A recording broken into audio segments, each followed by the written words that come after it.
Ça y est. Bonjour tout le monde. C'est bien de voir des nouvelles têtes, des anciennes têtes, des têtes tout court, en fait.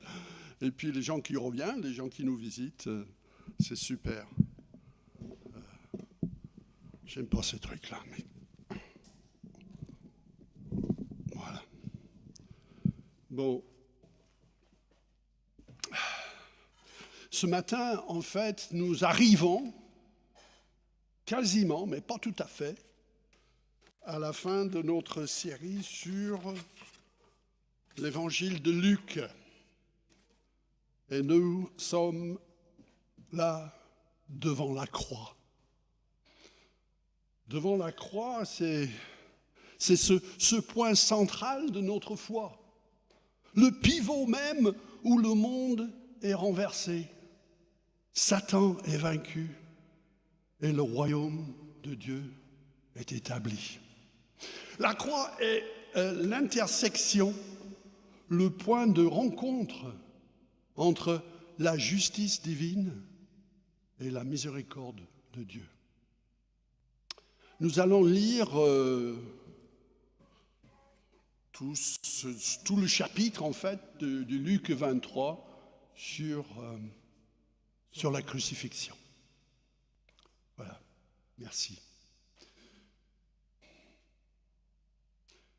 Toute l'assemblée se leva et l'amena devant Pilate. Là, ils se mirent à l'accuser. « Nous avons trouvé cet homme en train de jeter le trouble parmi notre peuple. Il interdit de payer l'impôt à l'empereur. Et il déclare qu'il est le Messie, le roi. » Alors Pilate l'interrogea. « Es-tu le roi des Juifs ?» lui demanda-t-il. « Tu le dis toi-même, » lui répondit Jésus. Pilate dit alors aux chefs des prêtres et aux gens rassemblés, « Je ne trouve chez cet homme aucune raison de le condamner. » Mais ils insistaient, et de plus en plus, disant, « Il soulève le peuple avec ses idées, il a endoctriné toute la Judée. Il a commencé en Galilée, et il est venu jusqu'ici. » Quand Pilate entendit parler de la Galilée, il demanda si cet homme était galiléen. Apprenant qu'il relevait bien de la juridiction d'Hérode, il envoya à ce dernier qui, justement, se trouvait lui aussi à Jérusalem durant ces jours-là. Hérode fut ravi de voir Jésus, car depuis longtemps, il désirait faire sa connaissance parce qu'il avait entendu parler de lui et il espérait lui voir faire quelques signes miraculeux. Il lui posa de nombreuses questions. Mais Jésus ne lui répondit pas un mot. Pendant ce temps, les chefs des prêtres et les spécialistes de la loi se tenaient là debout, lançant avec passion de graves accusations contre lui. Alors Hérode le traita avec mépris. Les soldats en firent autant. Ils se moquèrent de lui et en revêtant d'un manteau magnifique. Hérode le fit reconduire ainsi chez Pilate. Hérode et Pilate, jusque-là, avaient été ennemis. Ils deviennent amis ce jour-là.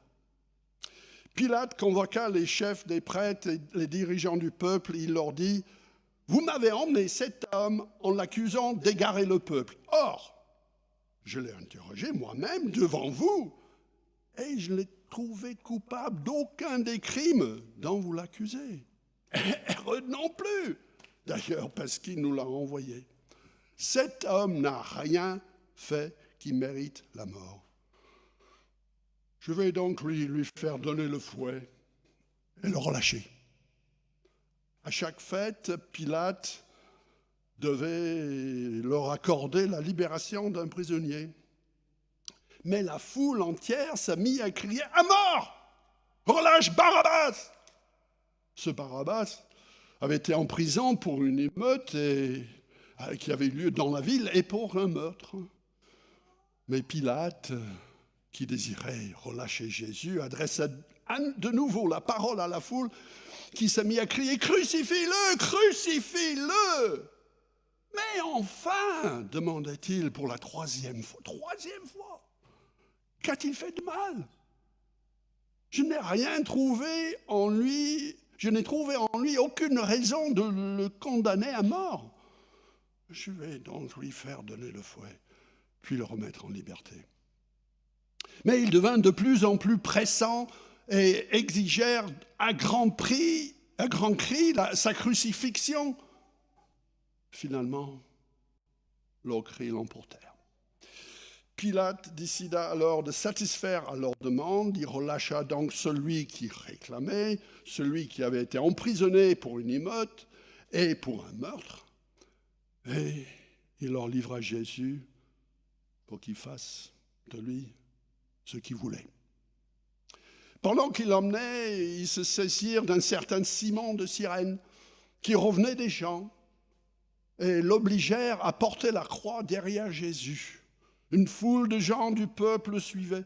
Il y avait aussi beaucoup de femmes en larmes qui se lamentaient à cause de lui.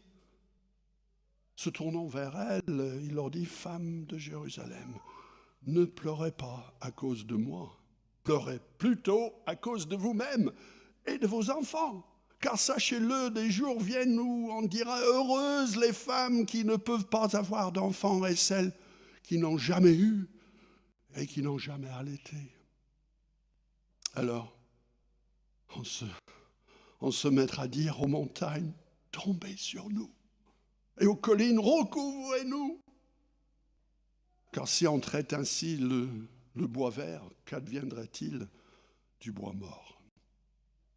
Avec Jésus, on amena aussi 2 autres hommes, des bandits, qui devaient être exécutés en même temps que lui. Lorsqu'il fut arrivé au lieu appelé le crâne, on cloua Jésus sur la croix, ainsi que les 2 bandits, l'un à sa droite, l'autre à sa gauche. Jésus pria, « Père, pardonne-leur, car ils ne savent pas ce qu'ils font. » Les soldats se partagèrent ses vêtements en les tirant au sort. La foule se tenait tout autour et regardait.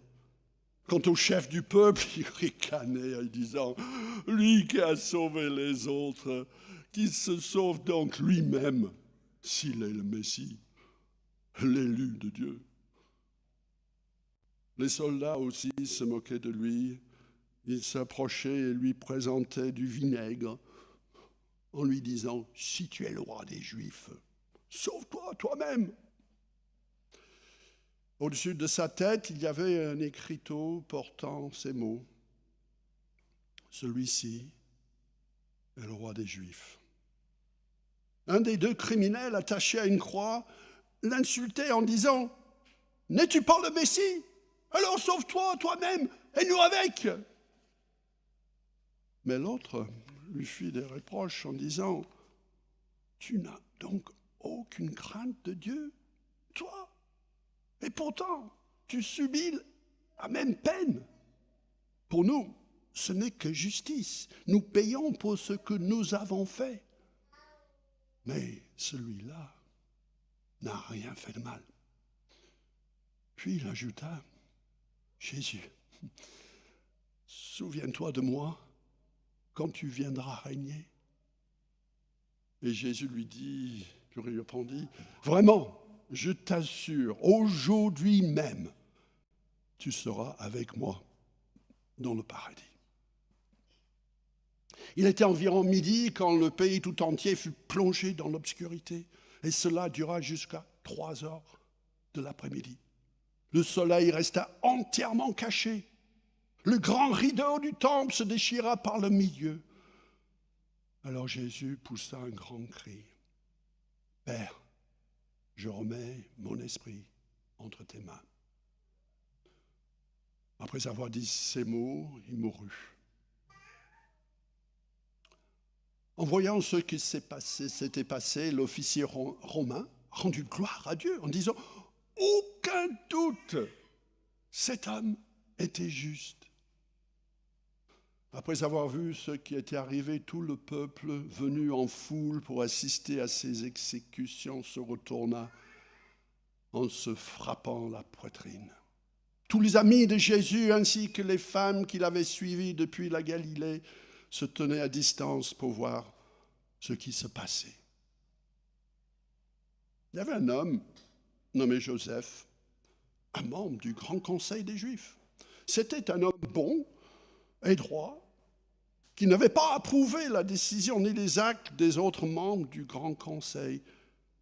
Il venait d'Arimathée, en Judée, et attendait le royaume de Dieu. Il alla demander à Pilate le corps de Jésus. Après l'avoir descendu de la croix, il l'enroula dans un drap de lin et le déposa dans un tombeau taillé en plein rocher, où personne n'avait encore été enseveli. C'était le soir de la préparation avant le début du sabbat. Les femmes qui avaient accompagné Jésus depuis la Galilée suivirent Joseph. Elles regardèrent le tombeau et observèrent comment le corps de Jésus y avait été déposé. Ensuite, elles retournèrent chez elles et préparèrent les huiles aromatiques et des parfums. Puis, elles observèrent le repos du sabbat, comme la loi le prescrit.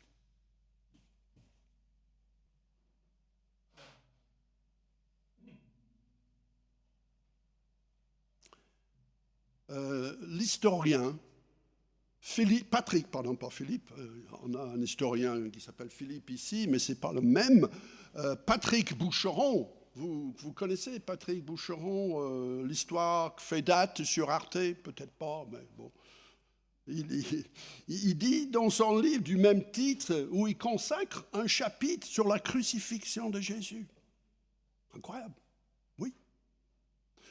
Il dit ceci, que les chrétiens puissent reconnaître comme le Messie un homme qui a connu un supplice aussi infâme est peut-être, pour les historiens, le plus solide des arguments qui plaident en faveur de l'existence historique de Jésus. Merci, Patrick. Il y a de l'espoir pour les historiens. Philippe peut en témoigner. J'espère que nous n'avons pas attendu la confirmation des historiens pour mettre notre confiance en Jésus, le Messie. Cependant, c'est intéressant que les historiens confirment ce que nous savions déjà, car notre foi est fondée sur des faits, non pas sur des émotions. Dans l'évangile de Luc, nous sommes présentés avec des faits, sans fioriture et sans détails morbides. Il est vrai que le supplice par crucifixion est particulièrement cruel et violent et conduit à une mort atroce et lente, souvent par asphyxie. Mais Luc se concentre sur les simples faits. Un peu comme dans le symbole des apôtres. Je crois en Dieu, le Père Tout-Puissant, Créateur du ciel et de la terre, et en Jésus-Christ, son Fils unique, notre Seigneur, qui a été conçu du Saint-Esprit et qui est né de la Vierge Marie, a souffert sous Ponce Pilate, a été crucifié, est mort et a été enseveli. Des faits bruts de décoffrage. Dans son récit de la Passion, Luc décrit les différents groupes autour du crime le plus spectaculaire de toute l'éternité. Les chefs des prêtres, les enseignants de la loi qui n'avaient que du mépris pour Jésus. Des femmes de Jérusalem, les pleureuses, les chefs du peuple qui ricanaient et le narguaient avec quasiment les mêmes paroles que Satan lors de sa tentation au début de son ministère. Si tu es le Messie, sauve-toi toi-même. Les soldats qui se moquaient de lui, tous les amis de Jésus qui se tenaient à distance pour voir ce qui se passait, et les femmes qu'il avait suivies, accompagnées depuis la Galilée, suivaient son corps jusqu'au tombeau. Tous ces groupes sont mentionnés presque comme en passant. Cependant, Luc braque son projecteur sur des individus, mettant très habilement en opposition l'innocence de Jésus et la culpabilité des autres acteurs et leurs réactions. Regardons quelques-uns d'entre eux. Premièrement, Ponce Pilate, le procurateur romain de Judée. La parole nous le dépeint comme étant faible et indécis, un homme sans boussole morale. Mais c'est lui qui souligne par 3 fois l'innocence de Jésus. Verset 4, « Je ne trouve chez cet homme aucune raison de le condamner. » Verset 15, « Cet homme n'a rien fait qui mérite la mort. » Verset 22, « Qu'a-t-il fait du mal ? Je n'ai rien trouvé en lui. Je n'ai trouvé en lui aucune raison de le condamner à mort. » Pilate essaie d'évader sa responsabilité et entame un jeu de ping-pong avec Hérode, le gouverneur de la Galilée. Chacun se renvoie la balle, mais elles reviennent dans le camp de Pilate. Sur l'innocence de Jésus, il avait parfaitement raison, bien sûr. Pour les prêtres, Jésus était un blasphémateur méritant la mort. Mais le blasphème n'était pas un crime chez les Romains. Alors, entre le palais du grand prêtre et la résidence de Pilate, les chefs d'accusation se sont métamorphosés en crime contre l'Empire. Insurrection. Mais c'est faux. Il n'a jamais incité à l'émeute. Refus de paiement d'impôts. C'est une blague. Car c'est de sa bouche qui vient la fameuse phrase « Rendez à César ce qui revient à César, et à Dieu ce qui revient à Dieu. » Qui se proclame roi, même si c'est vrai qu'il est roi des rois. Jésus n'a jamais laissé la foule l'enlever de force pour le proclamer roi d'Israël, comme la foule voulait le faire après le miracle du repas des 5000 hommes avec 5 pains et 2 petits poissons. Toutes les accusations sont infondées. Alors pourquoi Pilate, qui était quand même le gros bonnet local, s'est-il laissé influencer par la foule? Et cela même après les cauchemars de son épouse païenne, citée en Matthieu, qui l'avertit de ne pas se mêler de l'affaire de ce juste. Il est fort probable qu'il cède sous la pression à cause de ses erreurs passées, quand il était allé bien trop loin à l'égard du peuple. D'après Flavius Joseph, un autre historien, mais de l'époque, mais vraiment de l'époque, il est né, je ne sais pas, jusqu'après la mort de Jésus, historien juif, Pilate était impétueux et autoritaire. En Luc 13, nous apprenons qu'il avait fait tuer des fidèles juifs pendant qu'ils offraient leur sacrifice au temple. Mais il fallait peut-être aller un peu plus loin, et il cède peut-être surtout à cause des intrigues politiques à Rome. Ce n'est pas dans la Bible. L'information nous vient encore des historiens. Pilate est nommé à son poste par l'empereur Tibère, pistonné par un certain Séjan, le préfet de la garde prétorien, très grand ponte et très proche de l'empereur. Mais quand Séjan tombe en disgrâce et est exécuté en l'an 31, Pilate perd son protecteur auprès de l'empereur. Donc, d'après les historiens, les chefs religieux juifs avaient peut-être tiré profit de sa vulnérabilité pour obtenir qu'il confirme la condamnation de Jésus. Peu importe. Pilate apaise la foule et pense qu'il peut s'en laver les mains. Mais il reste un des vrais coupables dans cette parodie de justice. Isaïe 53. Il était arraché à la vie avec violence, suite à un jugement.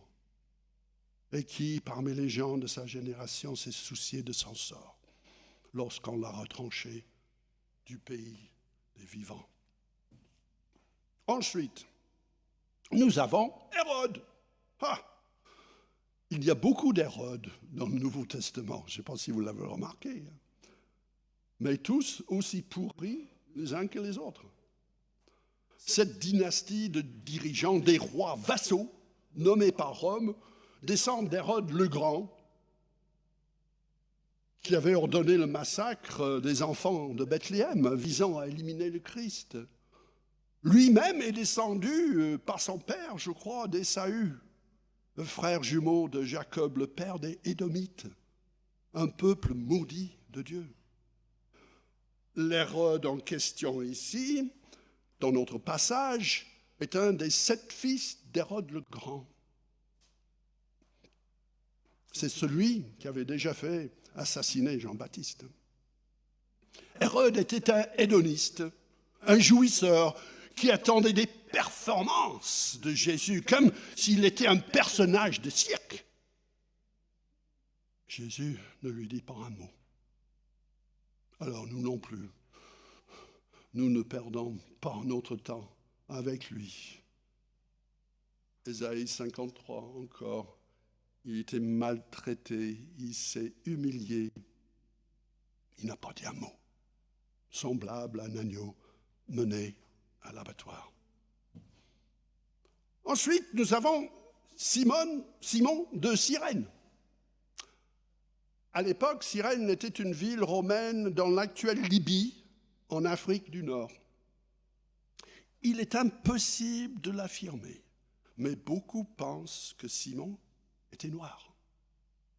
De religion juive, peut-être par conversion, à un moment donné, il prend la décision de monter, comme ils disent, de monter à Jérusalem, soit uniquement pour les fêtes ou pour s'y installer, quand nous lisons qu'il revenait des champs, quand un soldat le saisit et l'oblige à porter le bois de la croix derrière Jésus. Pensez-vous que ce n'est pas hasard que Simon passait par là quand Jésus, en tant que fils de l'homme, ne pouvait plus porter sa croix? Quand il était sur le point d'échouer peut-être, avant d'arriver à son but, avant d'être élevé sur le poteau comme le serpent de bronze, pour que tous ceux qui placent leur confiance en lui aient la vie éternelle. Meurtri, frappé, humilié, brisé par la souffrance, abandonné, à 2 doigts de la mort. Mais il ne pouvait pas mourir dans les ruelles de Jérusalem. C'était hors de la ville, hors du camp, sur le bois infâme que les mortels devaient mourir et remplir sa mission. Vaincre la mort, fouler Satan sous ses pieds et payer le prix pour ouvrir la porte de la vie éternelle à ceux et à celles qui placent leur confiance en lui. Vous savez, il n'y a pas d'hasard dans les plans de Dieu. Et le Fils de l'homme, dans ce moment crucial, avait besoin d'un autre homme pour qu'il ne soit pas détourné de sa mission de salut. Simon ne connaissait peut-être pas Jésus avant ce moment clé. Et nous n'avons pas beaucoup de détails sur la suite de son histoire. Cependant, il y a quelques indices dans la parole. Il semblerait que Simon était bien connu des communautés messianiques de l'époque. Et Marc, dans son évangile, parle même de ses 2 fils, Alexandre et Rufus. Donc la famille était manifestement connue des lecteurs des évangiles à l'époque. Paul, dans son épître aux Romains, salue un certain Rufus. On suppose qu'il s'agit du fils de Simon, dont la mère, l'épouse de Simon, a été pour Paul aussi une mère. Toute une famille qui ont placé leur confiance dans le Fils de l'homme. Marchant derrière lui, sous le fardeau de la croix, était peut-être la première rencontre entre Simon et celui qui deviendra par la suite son sauveur. J'imagine que Simon n'était pas trop content quand le soldat le saisit et le force à porter le bois comme une bête de somme.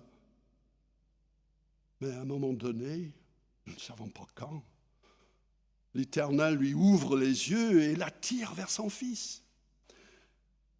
C'est peut-être Simon qui avait porté la croix de Jésus sur quelques mètres. Mais l'Éternel lui donne la grâce de voir que c'est Jésus qui s'est chargé de ses fautes, les fautes de Simon, et que c'est Jésus qui les avait portées sur le bois infâme. Est-ce votre cas à vous?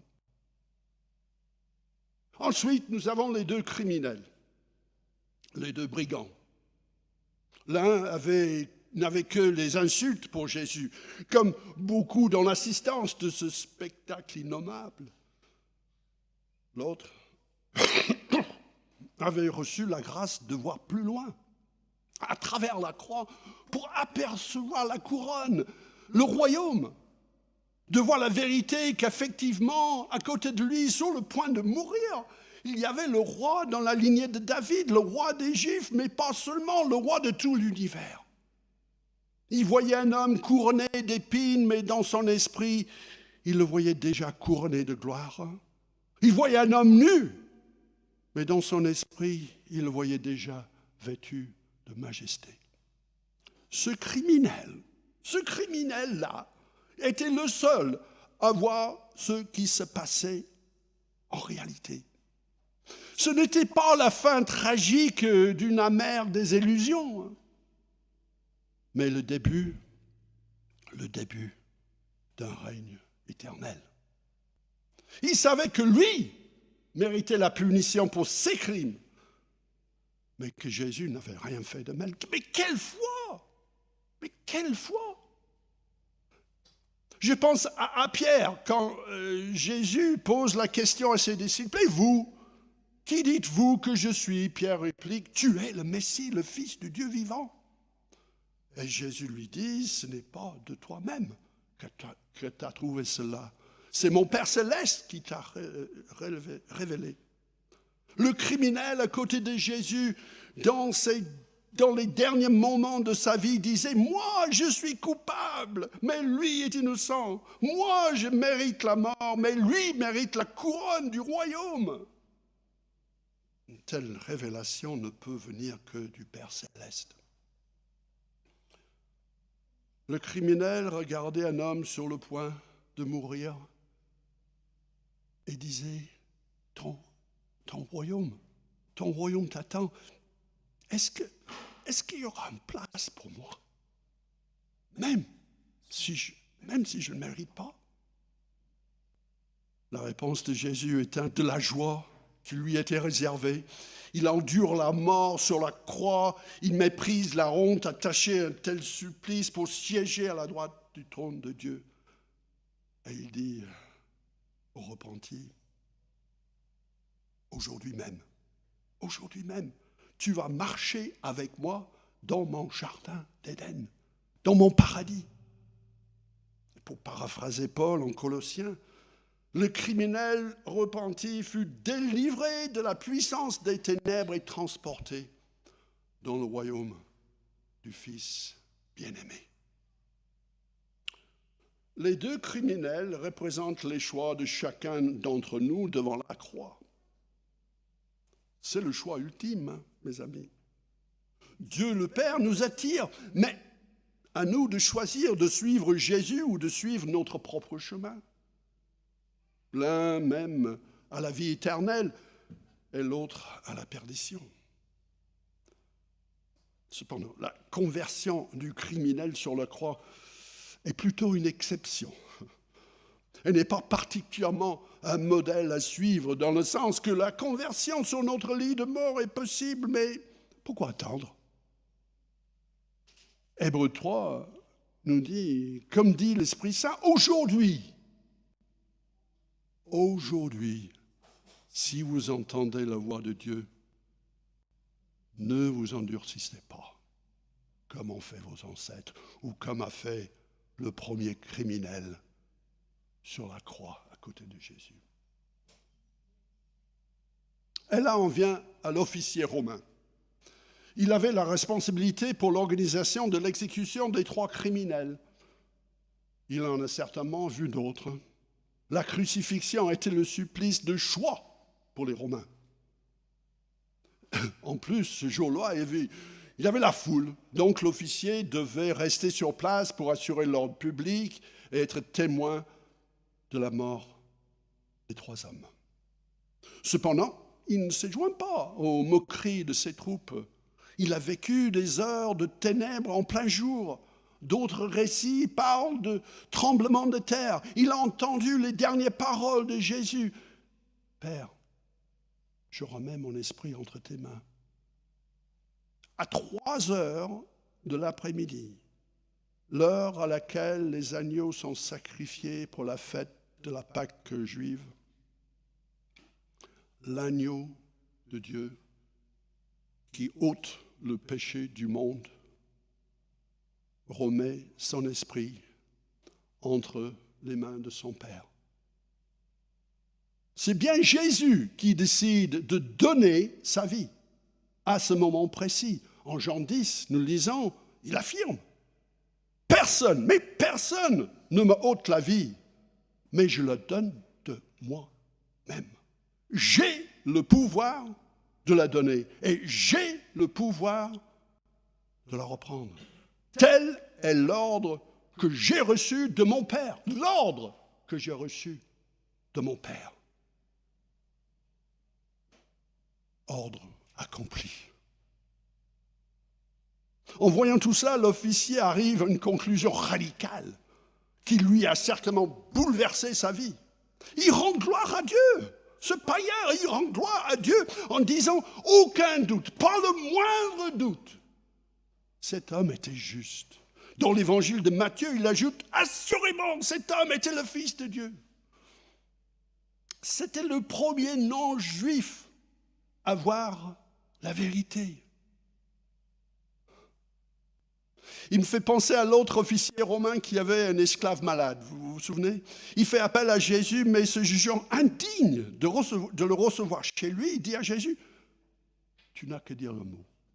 Tu n'as que dire un mot. Et mon serviteur sera guéri. » Et Jésus exclame, « Mais quelle foi! Nulle part en Israël je n'ai trouvé une telle foi. » Et devant le bois infâme, des miracles de foi, des miracles de grâce s'opèrent et s'opèrent encore et encore pour qu'un jour une foule immense que nul ne peut dénombrer, des gens de toute nation, de toute tribu, de tout peuple, de toute langue se tiendront debout devant le trône et devant l'agneau, vêtus de tuniques blanches et avec des branches de palmier à la main, proclamant d'une voix forte, le salut appartient à notre Dieu qui siège sur le trône et à l'agneau. Ça, c'est dans l'Apocalypse, si vous ne le savez pas. Là, Joseph d'Arimathée. Il faisait partie de l'élite, le grand conseil, mais il n'approuva pas les décisions, les actes de ses collègues.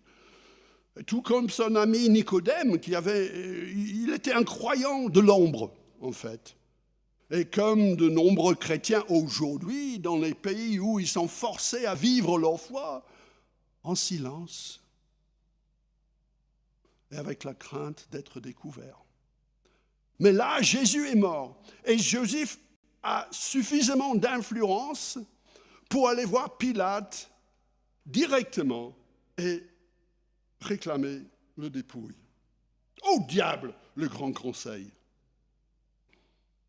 Encore, nous voyons la main de Dieu à l'œuvre pour accomplir les prophéties au sujet de son fils bien-aimé.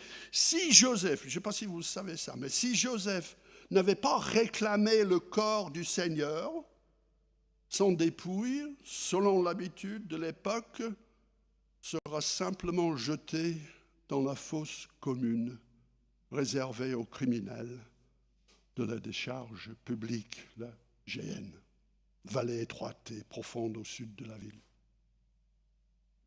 Isaïe 53 encore. On a mis son tombeau avec celui des criminels, son sépulcre avec celui des riches, alors qu'il n'a pas commis d'acte de violence et que jamais ses lèvres n'avaient produit la tromperie. Voilà quelques-uns des personnages autour de la croix. Pensez-vous qu'il en manque quelqu'un? Vous êtes endormis ce matin. Je réfléchissais quand même.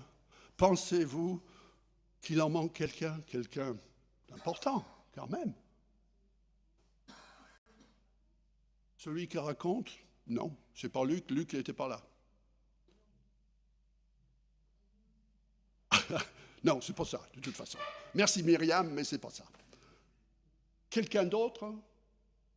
Quand même. Sa mère? Oui, non, mais elle était là, mais avec les amis, là, regardant ce qui s'est passé. Bon, je vais vous donner un indice. Son nom commence avec B. B, oui, B comme Bernard. Barabbas, alléluia! Oui, Barabbas.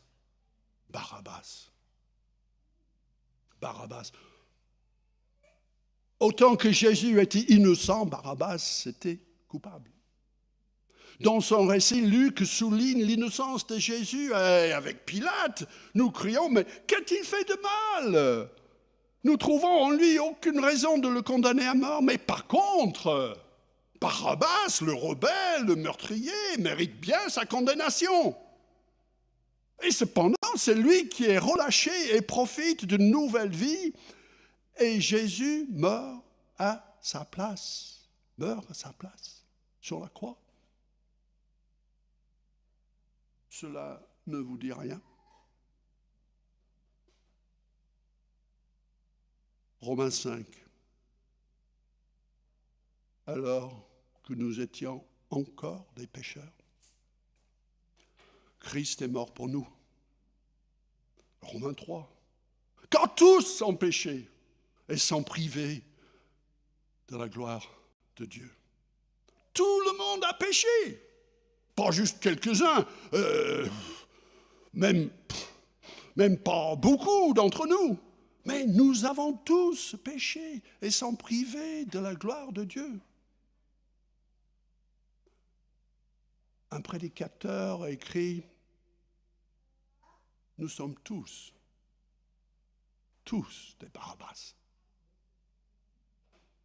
Et Barabbas était le premier à bénéficier physiquement de cette substitution sur la croix. Nous ne savons pas si Barabbas avait assisté à la crucifixion de son substitut. Il savait que l'homme sur la croix était innocent et qu'il meurt à sa place, mais quelle était sa réaction? Nous ne le savons pas. La Bible reste muette à son sujet. Alors je ne vais pas plus loin. Mais nous, les autres Barabbas, là, nous, sommes-nous vraiment conscients que le châtiment, encore Isaïe 53, que le châtiment qui nous donne la paix est retombé sur lui? L'agneau de Dieu qui donne volontairement sa vie et qui ainsi ôte les péchés du monde, ôte nos péchés, ôte mes péchés, ôte tes péchés sur l'infâme bois. Les théologiens appellent ça l'échange divin.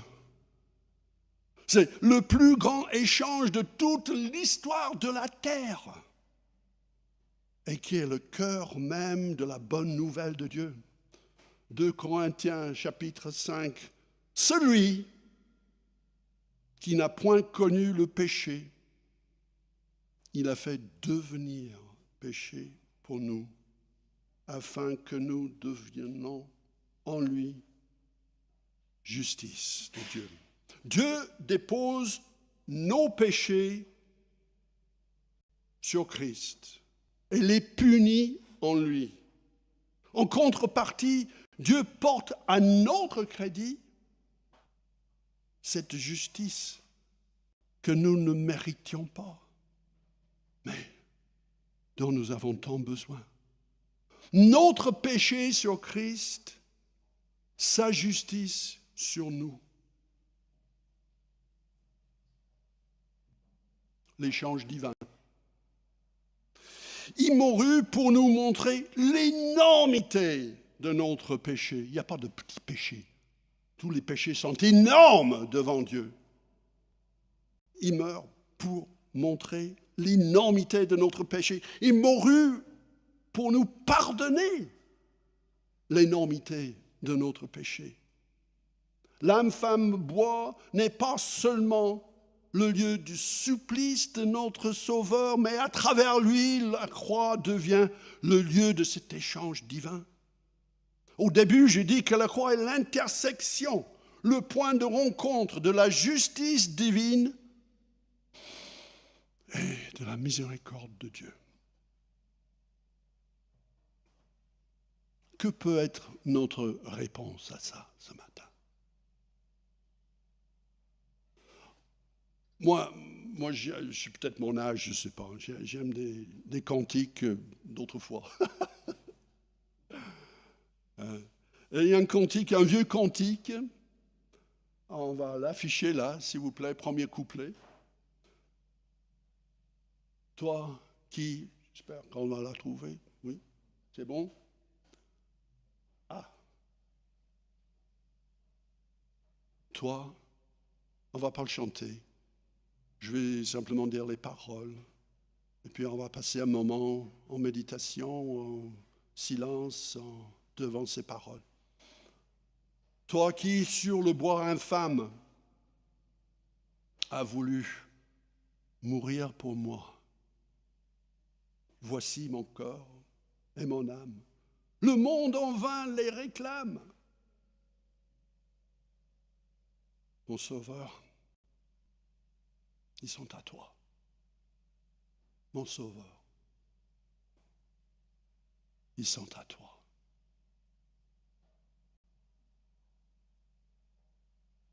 Passons quelques moments à nous imprégner de ces paroles et savoir si vraiment on peut les dire en toute honnêteté,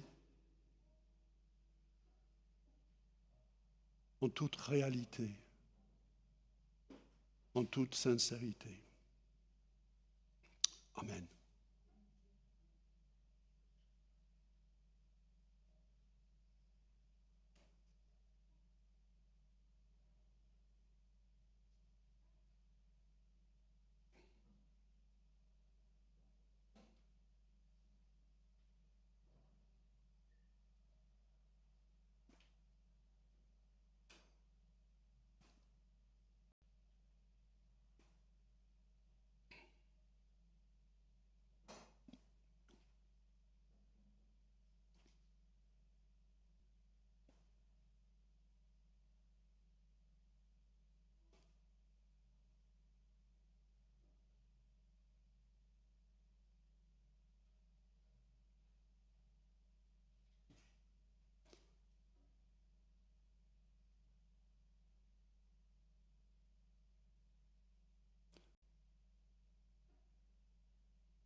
En quelques instants, nous allons passer à la Sainte Seine et Rodolphe va venir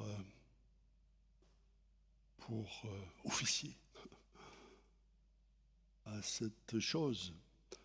Je reviens juste à Patrick Boucheron sur le chapitre la crucifixion de Jésus, il appelle un événement sans fin.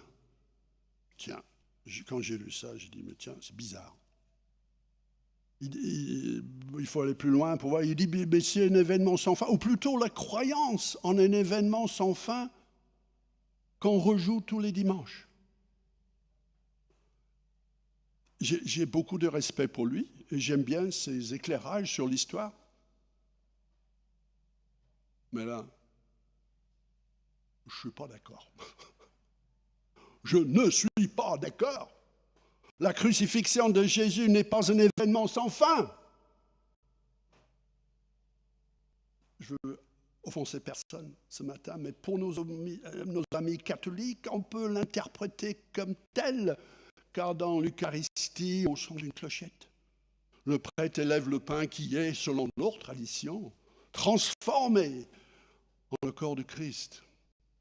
Mais lorsque nous célébrons le repas du Seigneur, la Sainte Seine, en prenant le pain et le fruit de la vigne ensemble, qui représentent le corps et le sang du Messie, en souvenir